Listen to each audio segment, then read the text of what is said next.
Back to the Edge, and we've traveled all the way north of the border to Edmonton, Alberta, Canada, and tracked down local SEO expert Darren Shaw, who's founder of Whitespark. Darren, thanks for joining us on the show.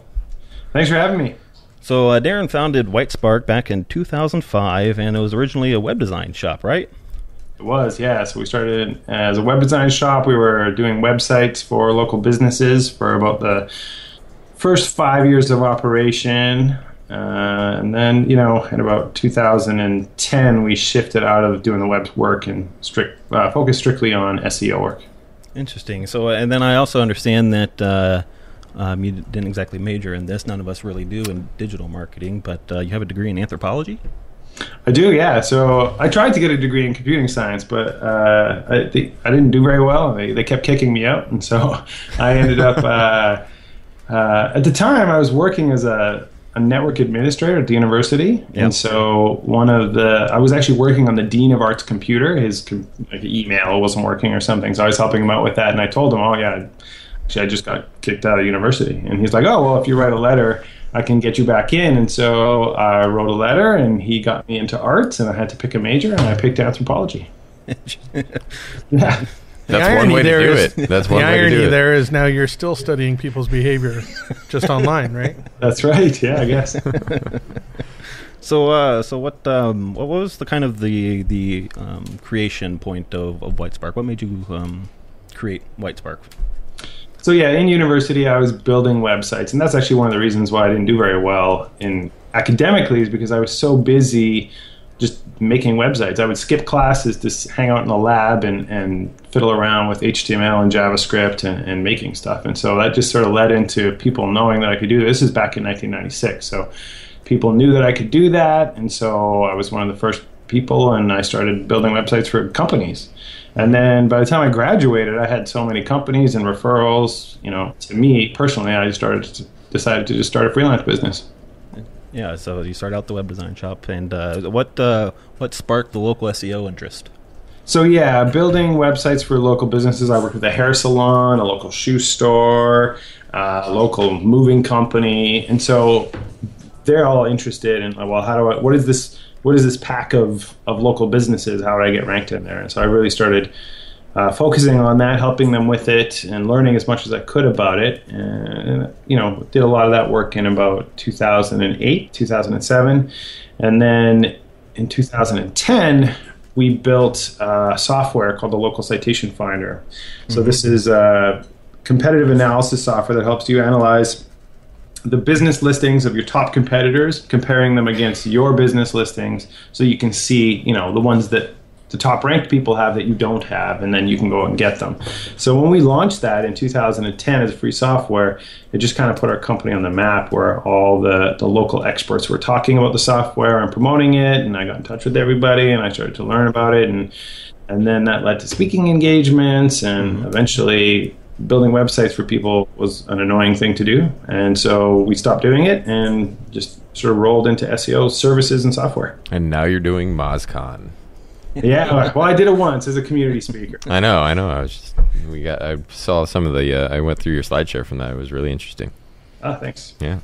That's actually one of the questions that I have for you was from that slideshare. So you showed a study that you did of local citations and listings. One of the services that you listed, which is one of my favorite controversial services out there, was Yext, which has been, over its history, like I said, a controversial service provider. How do you think that their service could be improved so that better serves their clients, or what should people consider strongly before signing up for a Yext-like service based on that research and anything else that you know? Oh, I love that question. I know, right? Everybody's favorite. Yeah, the thing about Yext is the slideshare you haven't seen, which is what I presented at MN Search Summit. We did a couple of case studies where we tested what happens when you cancel Yext, and then we also tested what happens when you sign up for Yext. Ooh, good. I like it. So when you basically, the summary of what happens when you cancel is you generally lose all of your listings. So what happens is, you sign up for Yext, they sync to the sites that they work with. So they'll grab one listing, they sync to it, and then after your subscription expires, the syncing leaves, and most of those listings go back to their previous form. So if they had the wrong phone number, they revert back to the wrong phone number. or they just get removed. So sometimes Yext will just create a new listing rather than syncing with one that's on the site. Correct. And so if it's a Yext created listing, it generally gets removed. Yep. So when you cancel, so you get it basically, your listings are held ransom for as long as you're paying Yext. If you stop paying Yext, you lose them. I didn't know that. That's terrible. Yeah. Yeah, so didn't it sucks know that? that way. No. And then Yeah. it's interesting to me, what I've found really fascinating was our study about what happens when you sign up for Yext. So like a small business, Yext is a very aggressive sales team. They're calling businesses all the time about how Yext will solve all their listing problems. And so you run this scan on the Yext site, and it shows you all of these errors. And there's a big fat button at the bottom that says, fix all my listings. Actually, I think it says, fix your listings everywhere. Yep. So Yep, there's something two like that. fallacies to that. One part is the everywhere, because, Correct. in my opinion, only about 25 of the sites on their distribution list are of any value. There's a lot of these like small, inconsequential websites that really don't have any impact on local search. Right. So there's a lot of this, and there's a whole bunch of mobile apps and GPS navigation system stuff in there too. So if you're only doing it to improve your local search presence, you're hitting about 20 to 25 sites that are of value.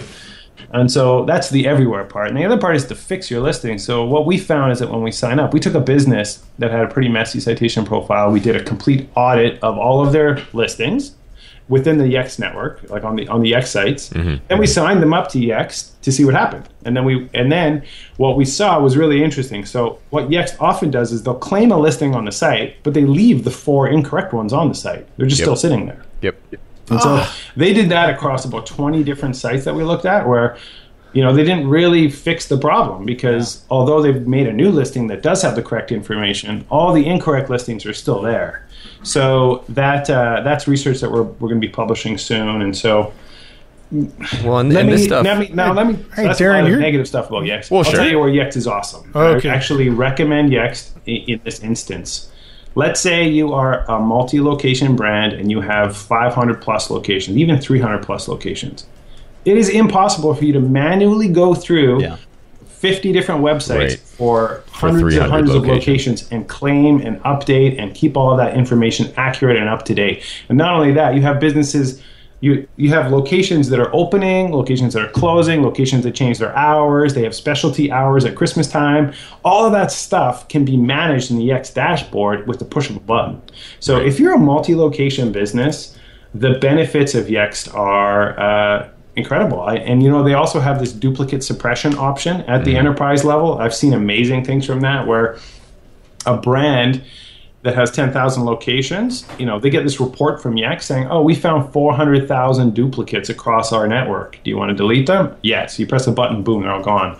So only Yext has the power to do that. At the single location level, or even up to like 10 locations, 20 locations, it's much better in my mind to manage that manually, because you get to pick the sites, you get to claim the listings, you don't have to pay forever for them. Right. But at the enterprise and multi-location level, Yext is a good platform. So that's my take on it. I think some of that stuff, we're talking about local SEO. If you're a local company, you're not going to have the 200, 300, 400 locations. I mean, then you're talking about essentially a national company that wants local listings. So, That's right. when a lot of the clients that we have are people that are just, regular, normal everyday businesses are doing the one location, but they're the ones that Yext is targeting a lot.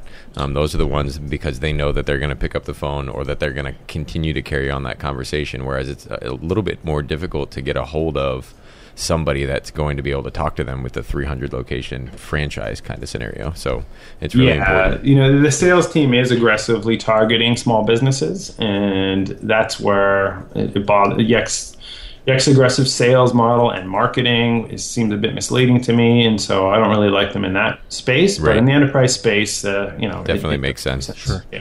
And I've seen where Yext is starting to buy a lot of these local directories. Like I forget what the one is, it Super Pages or something like that. Yext has bought them. I think they're going City Finder as well. City Finder, yeah. And so you can't sign up for those directories unless you sign up for Yext. Am I right about that?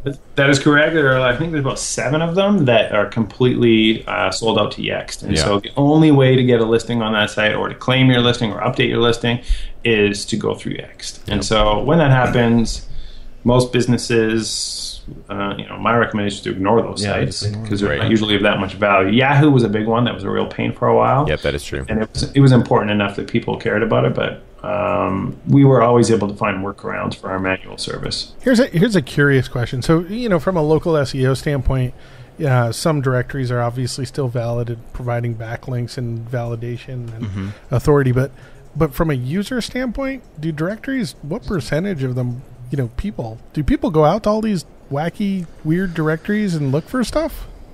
Right, that's a great question. So from an SEO value perspective, there is value there. From an actual traffic generation, will these people find your business on mywebyellow.biz? Right. Probably not, right? Right. So when those sites aren't really driving much business. There are a handful of them that rank very well in the organic results, and so that would be 3bestrated.com, Yelp, of course. You type any local business, you see Yelp and Yellow Pages showing up in the search results, and people then go to that to sort of assess businesses. So there are probably 10 that can drive significant value from the sites at the sort of generic level, but at the industry level, there are industry-specific ones that are also extremely valuable. So there'll be Avo in the legal space, lawyers.com in the legal space, Kudzu in the dental space. There's Dr. Ogle in the dental space. So every industry has a handful of specific sites that are also extremely important for driving, actual eyeballs where you have people looking at your business on a site. And those are the key ones. You got to get those ones nailed down for sure. You got to make sure that you have a really well built out listing. You've claimed it. It's optimized. You're also pushing. If they provide reviews, you're pushing reviews to it because those reviews can really help you to rank within the site itself. Right. So getting into reviews as such a huge part of the local landscape anyway. How important are getting keywords, like your target keywords and things of that nature, into the local reviews that you're generating? So, if you're using, we'll say if you're using your review handout that Whitespark does, for example, and how important is it that you explain to those people that are leaving your reviews that they try to use the services that were actually provided for them that are going to tie back to your website? Is that level of importance, is it still as high as it used to be? Is it, is it going to increase in importance, or, has all of that stuff kind of gone by the wayside? I feel like it's valuable. It's extremely valuable when a person does mention a specific service or they mention the city. It helps sort of associate your brand with those keywords. It's just it's like topical relevancy on some content on your website, right? So the more you can associate your business with those topics, the better. But it is very hard to manipulate that. You don't really want to sound like, you don't want to tell people what to write in their reviews, right? Right. Yeah. So I think the best way to do it is to just maybe a gentle push where you say, we'd really appreciate a review on this site, and if you could mention the specific service and the location you had it done in, that would be great. That's kind of the only natural-ish way I could think of getting that. You can't play like a what are those games that the Mad Gabs where you leave the blanks and hope and give them the words to fill in. There's a in. review template for you to use. Yeah, exactly. We're just going to leave these sections blank. You fill in whatever words that you want to that you think fit with the sentence. My experience was blank. It seems like a lot of effort. I think it's the biggest thing with reviews is just asking for them. Most businesses don't ask. If you ask every single client for a review, a lot of that keyword injection into the review happens naturally. And so just focus on that. Every single customer, client, closed deal you do, ask for a review. If you do that, you're off to the races. Well, and like I said, you guys have a great review tool. Your review handout generator is an awesome tool for anybody to use. Just as far as, how do I get people to do what I want them to do? But a lot of people find it, quote unquote, difficult, we'll say, to go on Google Plus and leave a review, for example. We don't think it is, but following that kind of those guidelines and things, if they don't have a Gmail account or whatever. So like that, your review handout generator is awesome, is a great thing for people to use. We have a handful of clients that use it, and yeah, it's a great tool. Oh, thanks for that. Yeah, it's free too, so it's a free tool. Yes, sorry, I didn't mention that. Free. A lot of retail businesses will do is they'll just print off a whole bunch of them and they just drop them into the shopping bags as people leave. And you staple them to the back of your invoices that you drop off. If you're in the service industry and you just got done servicing somebody, or that sounded weirder than it should have. The service industry. Talking about. That is an industry. It is. Yeah, they don't pass out invoices. They don't give out invoices in that. At least that's what I heard. At least not in the. Do they do that in Unless Canada? You can expense it. Can you expense that? I don't think so. I think so. Do they take credit? I had a quick question here, Darren. For businesses that get reviews, right? There's certain I don't think you're really familiar with, maybe you are, with U.S. law, but I think there's some laws and restrictions of what businesses can do to reward reviews, right? Or is that more for sure. There are FTC rules and guidelines around that. So you're not allowed to pay for reviews, and incentivizing reviews with a discount is also considered paying for a review. Mm-hmm. Right. 90% of our clients are in the U.S., so on the software side and on the services side. So we mostly work with U.S. businesses, and so this is certainly an issue. I don't think it's overly well enforced, except at the big brand level. Yeah, but it's actually super unnecessary. As long as you just ask, you don't have to pay people. You're going to get 1 out of 10 people that you asked leaving the review, and that is a natural review growth rate that is probably better than your competition is doing. And so at this stage of the game, paying for reviews is absolutely unnecessary. I just wrote about this on the Marketing Tech blog, so I'll share that in our segment. Hey, there we go. There you go. Hey, we found something for you to talk about. Yay! Finally, huh? Yeah. So I read an interesting article on Search Engine Land by Greg Gifford, who's another local SEO guy I like to follow, and he said that his key to local SEO is client education. Do you agree with that, or do you have a different key to success for local SEO? Well, client education is great for client retention. Mm-hmm. So if you're not educating those clients, then they sometimes don't understand the value of what you're doing, how long it takes, all that kind of stuff. Client education, and then also you really need your clients to work with you. So if they don't see the value in the reviews, or they don't see the value in engaging in the community and getting links on local sponsorships, all that kind of stuff, then it's going to fall flat. And so, or they don't see the value in the content. Writing the content is a huge one as well. So I agree that local or client education is a big deal. And so, for our Local Spark program, that was a big deal for us. We always make sure that we are in regular contact with our clients, telling them about what we're doing and why we're doing it.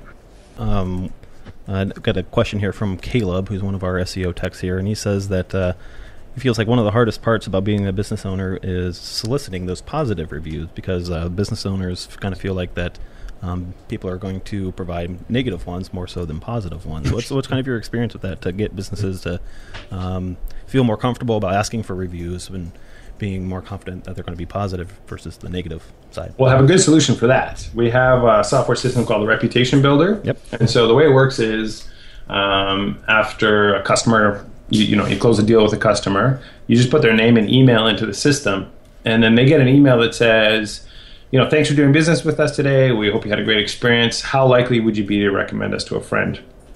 And then there's a rating right in the email between 1 and 10. Mm-hmm. If they rate a 7 or higher, they then get sent to a page that says, "Oh, thank you very much. We're glad we did a good job. We'd really appreciate your review online." And it has links to the top review sites for that particular industry. If they rate a 6 or lower, it funnels them to just a feedback form within the system that says, we're always looking for ways we can improve. Please tell us how we could have done better. So what you've done here is, with the system, is that you're funneling the happy people to the review sites, and anyone that didn't have a good experience, you're kind of catching them before they go online and leave a negative review. You're collecting that feedback internally. Once they've gone to the trouble of giving you that information, they know that you care about it, you want to hear their feedback, then they generally won't go and leave it online. So it's pretty handy that way. I've always thought one of the best solutions for getting positive reviews is to not suck. Yeah, yeah, exactly. Don't give it to the person who's angry. Unless we're talking about that other Never mind. Never mind. But I mean, I think that's what causes a lot of the quote unquote lack of confidence issues is that there are plenty of companies out there that aren't confident in the fact that they actually provided a good level of service for their customers, so they do get nervous, or they have a couple of bad reviews, so they're very concerned about the fact that they don't have it. I think a lot of businesses are scared of what's the Columbus marshmallow? Is it 20 sweet or whatever? 240 sweet. 240 sweet. I don't know if you heard about them, Darren. They were on some show on CNBC or yes, Profit. Yeah. The Profit. Yeah, and their owners didn't come across very well on the TV show, and they just got hammered with reviews and Yelp and Facebook and their Google Plus page with negative 1-star reviews, and I think that scares people. Yeah. Oh yeah, for sure. Yeah. Well, there's also the case of the dentist in Minnesota who shot the lion, right? Oh, yep, he did do that. So that guy got like 1 million negative reviews as well. Yeah. Is there a way to like not? Obviously, yeah, I don't think you can come back. I don't think you can come back from that one. Yeah, but I mean, oh, he did. I guarantee you that there's enough hunters that he has an exclusive clientele now. That's probably true. Hunters. Yeah. Yeah, but I mean, it's worth saying that the vast majority of reviews online are positive reviews, and so if you ask every customer, your positive reviews will far outweigh your negative reviews. And Whitespark has seen this. We started asking for reviews about a year ago. We now have 103 reviews from our different services, wow. And we only have 2 negative ones on the whole list. The rest of them are almost all 5-star. And so if you just ask, you're going to get mostly positive reviews. Right. And I wouldn't worry about a handful of negative ones. In fact, a couple of negative ones are nice to get because you get a chance to respond and show the world that you care about your customers and you want to try and deal with any situations that don't go perfectly. People don't expect businesses to be perfect. And so when you see a little bit of that, it actually shows the realness of the business. Yeah, provides some legitimacy to the fact that not everything goes exactly the right way every single time. Right. Yeah. So, well, go ahead. I was going to say, so one of the questions, Tom had this question. Do you think that with Angie's List dropping their paywall, is there going to be any impact on the local SEO from that aspect? I don't think it's that big of a deal. We were getting listings into Angie's List anyways. The paywall just kind of opens up the crawlability of the site. So, you're getting more listings appearing. But, Angie's List it's important for service providers, but it's just one site out of many. So it's not that one thing that doesn't have a huge impact on SEO in general. I watched one of your Whiteboard Fridays. I think it was earlier this year, or maybe it was last year, talking about how you can find all your NAP variations for your business. What tips can you give our listeners first explain to our listeners what NAP means, and then what listeners can do to find all their NAPs? For sure. I'll give you the short version of what covered in that Whiteboard Friday. So NAP stands for name, address, and phone number. And that is like your business's footprint out there on the web. Now, that footprint has changed over time. So any business that's been around for 10, 15 years, they often have like different variations of their name or old phone numbers they used to use, or they may have moved addresses a couple of times. And so what happens is people start a new citation campaign where they're like, oh, I need to get listed on this site. They'll go to the site, they look for their business, they look for the current name or the current phone number, and they don't find anything, so they submit a listing. But what they didn't do is they didn't look for that old phone number they used to use back in 2008. And if they had, they would have found they already had a listing on the site and it's out of date, and they should have claimed and corrected that rather than adding a new listing. So the net result is they've now got 2 listings and they've created a citation. They haven't fixed their citation consistency problem. They've just added a new listing to the site. So the goal is to make sure that you find all of these old variations of your name, address, and phone number before you do the work, so that you can search for all of them before you build a new citation, or when you're going to do a cleanup, you can find any old variations of your citations. So is that like the biggest mistake that you see that that happens when businesses try to do local SEO, whether it be an agency or a local business? Well, citations are just one aspect of local SEO. I think there are lots of mistakes people make, but in the citation space, that's a really big one. They make the mistake of not finding their variations before they do the citation work. And another mistake that a lot of businesses make is that they just keep railing on the citation train for just too long. Just every month they got to build 10 more, and they start building citations on these crappy little useless websites that really aren't going to have an impact. So generally, once you get past like the top 50 to 60 high quality sites, plus all of your industry specific or city specific sites, these are citations that are on business directory websites. Once you get past that core and you've got the data aggregators, you're mostly done with that kind of citation. You need to move on to higher level tactics like link building, citation building on prominent blogs and newspapers and that kind of stuff. But building more business directory listings, that's not going to really make or break your SEO. So next question here, you've got a brand new client. What's kind of you were talking earlier about the content side of things. What's your perfect local SEO landing page for a business? Like what's that kind of look like to you? So if it's a location page for that particular location, then it has a good chunk of content about the different services they provide, why their specialties in the area, maybe some case studies about what they've done. You want to just have a lot of Google food for them to chew on. It has testimonials marked up in schema. It has an embedded Google map to their location. It has written directions, step-by-step directions on how to get there from the various areas of the city. It has staff bios. So all of that is just really great content. And then it also talks about some local landmarks and some stuff that's specific to the city. That would be a very good local landing page. And I've seen massive impact from that at the enterprise level. When enterprises do that across hundreds or thousands of location pages, they see an incredible rise in traffic through local search. Interesting. Talk about the schema side of things. What's that entail of incorporating that into a website? So there are lots of different types of schema. The ones that we certainly focus on are the local business schema, which should be set to your specific type. It shouldn't just be local business or your specific business type.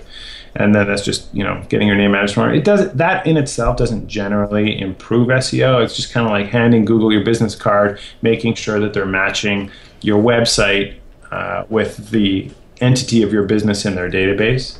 But I really see there's huge value in the review schema markup. So when you do that, you get the stars in the search results. It doesn't work on the home page, but it works on all your location landing pages. It'll work on all your service pages. So get some testimonials for specific services and put them on your service pages, and then fill out those service pages with tons of great content about what you do and why you do it and why you're the best and the different vendors you work with, etc. Then we get the schema on there. Those pages stand out in the search results, and they have a much better chance of getting clicked on because they have the stars. And I see a lot of businesses are not doing that, so there's tons of opportunity there. So we've seen a lot of changes here in the local 3-pack now. Google's inserted an ad there in the top, and that's I'm not sure how I really feel about that, but that's a big change for local SEO. What other changes like that do you see coming in the near future? Well, that's a huge change. I don't think it's been rolled out yet. It's just been, we saw a screenshot of it at SMX Advanced, and so it's interesting change to come.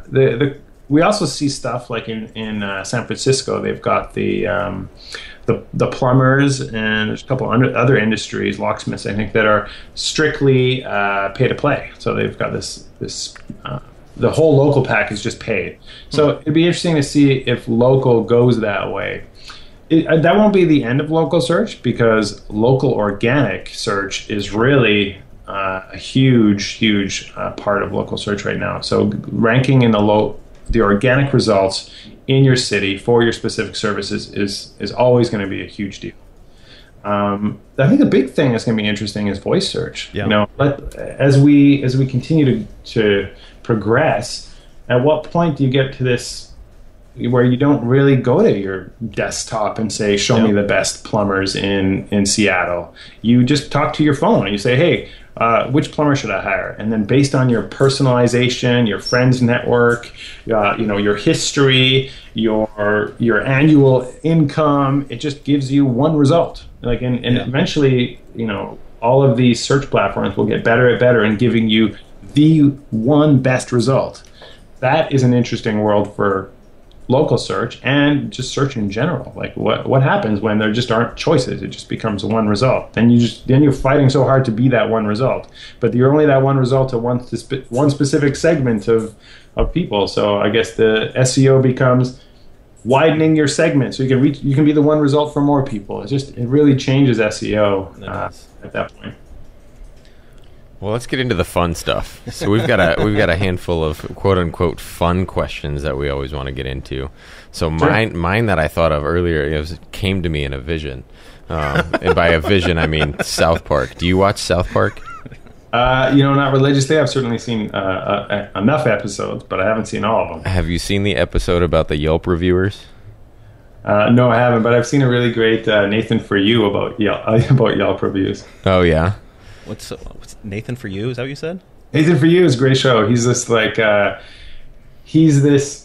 he's got a business degree from a local college in Ontario, and he goes around and helps local businesses, but he gives them like the worst ideas. It's an amazing show. I've seen that. It is amazing. I haven't heard of this. I have not heard of this. Is this like a YouTube channel type guy? You can see some of it on YouTube. I think it's on Comedy Central. Yeah. Oh, okay. Interesting. Yeah. I haven't heard Nathan on You, and we have a Nathan here. And don't call me Nathan. My name is Nate or Nathaniel. Maybe we should have an American version. Yeah, there we go. Nate on You, like with the number 4. Yes, exactly. I'm going to call it Nate on Me, but no, that's not going to go well either. No, never mind. No, those service providers. Yep. Nope. All right. Anyway, so Caleb from earlier, one of our SEO guys, asked. He's a big beer buff. He loves craft brewing, and he does some of his own home brews. So if you're into that kind of thing, what are a couple of your favorite Canadian craft breweries and beers? I love the Dieu de Sel. They're out of I'm probably not saying that right. They're out of Montreal. Fantastic beers. They probably did way better than we could have.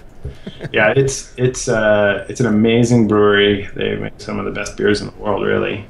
But craft beer is such a funny thing because it's so localized. There's a lot of interesting beers you can get in Alberta that I've been drinking lately that they probably don't make it out of Alberta, right? But one of the ones that I really recommend is Dieu de Sel. Do you want to talk about that South Park thing? That sounded like a fun thing. I mean, we can. It's just I feel like it's going to lose some of its effect. So basically, the episode of the South Park is about Yelp reviewers and essentially how much power they have over local businesses. So the entire episode is about people wearing like stars and T-shirts that say "I'm a Yelp reviewer" and walking into restaurants and getting everything that they want in hopes that they'll write a 5-star review for their restaurant. But then they only write a 1-star to get something else from the business, and they're like taking down businesses around town, and then eventually everybody just stops giving them what they want. Oh, I'm gonna look that episode up. That looks awesome. Yeah, it's appropriate would not be a descriptor that I would use for that your kids episode. Away from it, but it's really funny, and it's just kind of interesting, knowing that there are people that do actually actively go on Yelp just to write bad reviews about places because they get something out of it, and I don't know what it is, but I've heard of these people. Sure. And it's just a very, very funny play on those kinds of people that try to go out there and mess with everybody. Well, let me give you a couple of Yelp tips. I think it is relevant. There are a couple amazing. So Yelp is extremely powerful. If you raise your profile on Yelp, it can have a very positive impact on your business.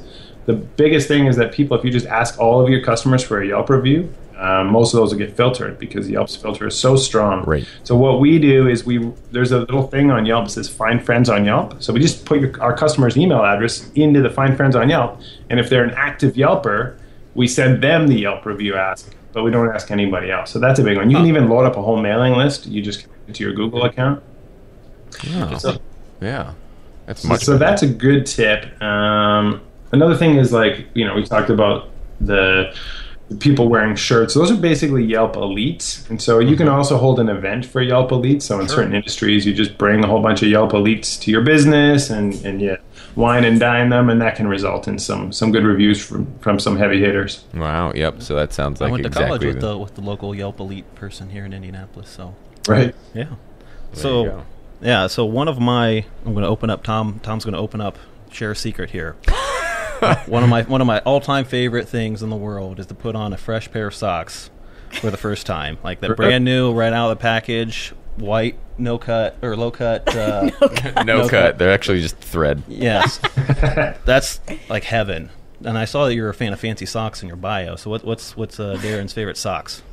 Right now, I really like Happy Socks. They have all kinds. Oh of, my God! I have those. They do make my feet happy. But yeah, you should check them out. Happy Socks. What are They are happy? I don't know they're what happy socks are. They're fantastic. I'm not wearing them today, but I almost wear them every day.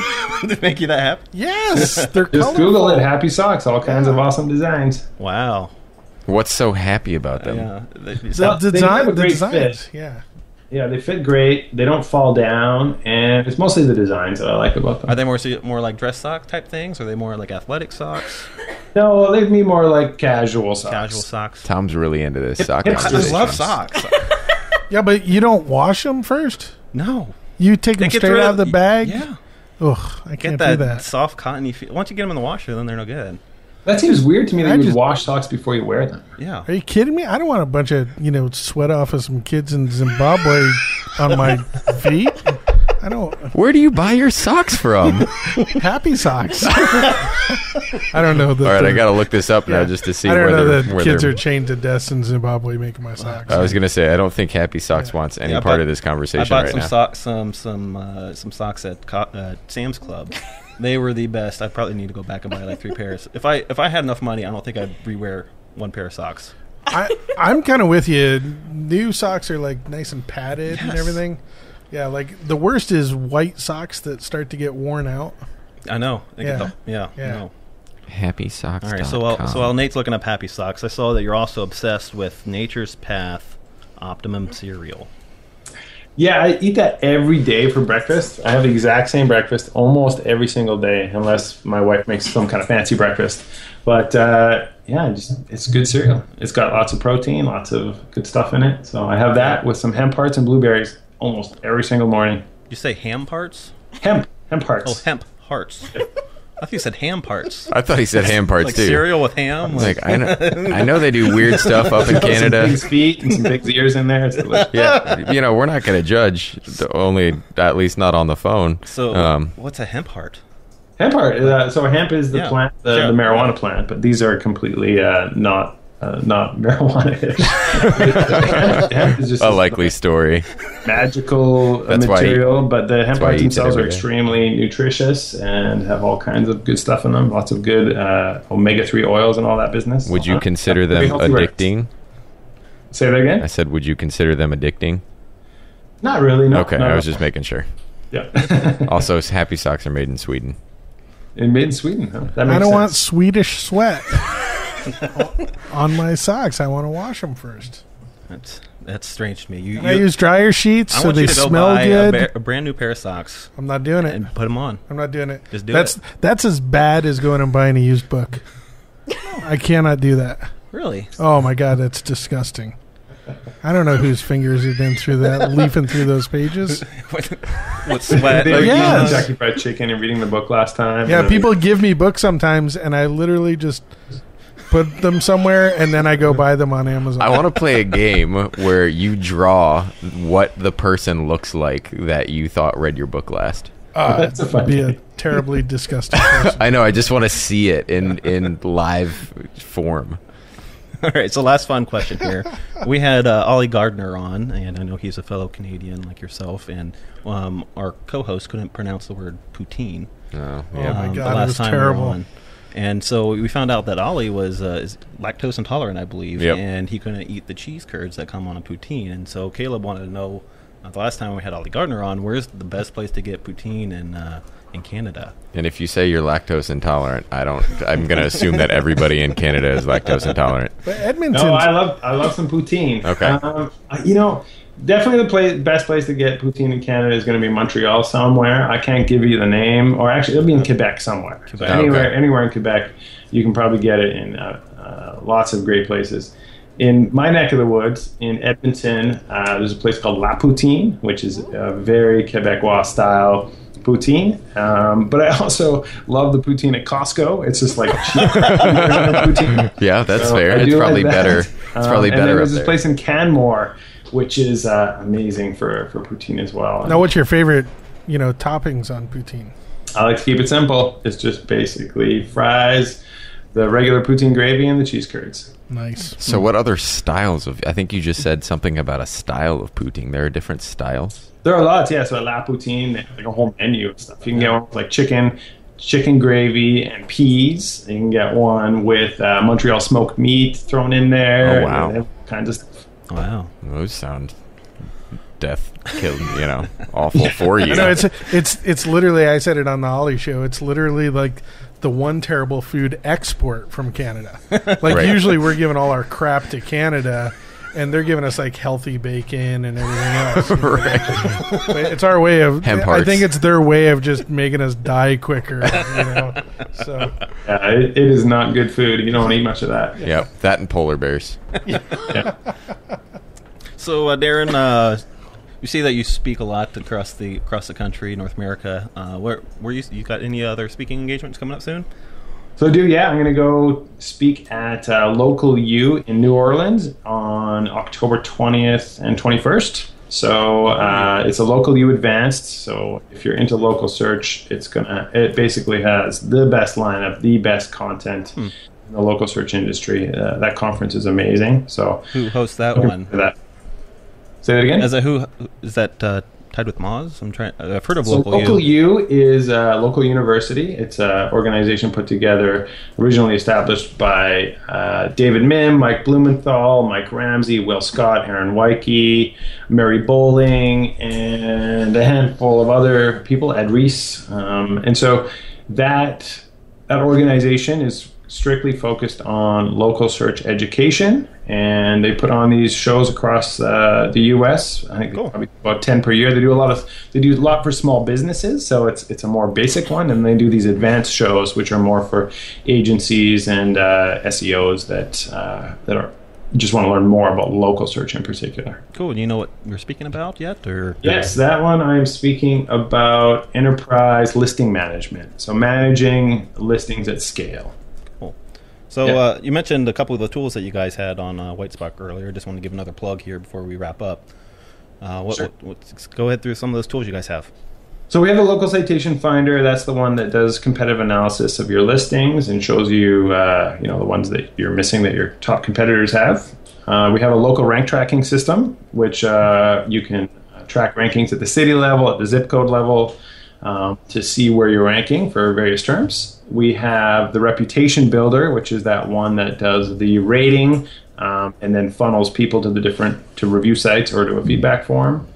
We have services, so we have a citation audit and cleanup service. So no one really wants to go out and clean up all their listings, so they hire us to do it. And so we'll go and find all your variations, find all your listings, clean them all up, and at the end of the program, you're going to have just 50 rock-solid citations, no duplicates. All of them are enhanced. We have a citation building service where we'll build all your citations, and then we do a lot of enterprise work as well. So we'll work with big enterprises that have listing issues, or we help them with their location pages and that kind of stuff. Cool. Is there anything else that you wanted to plug there?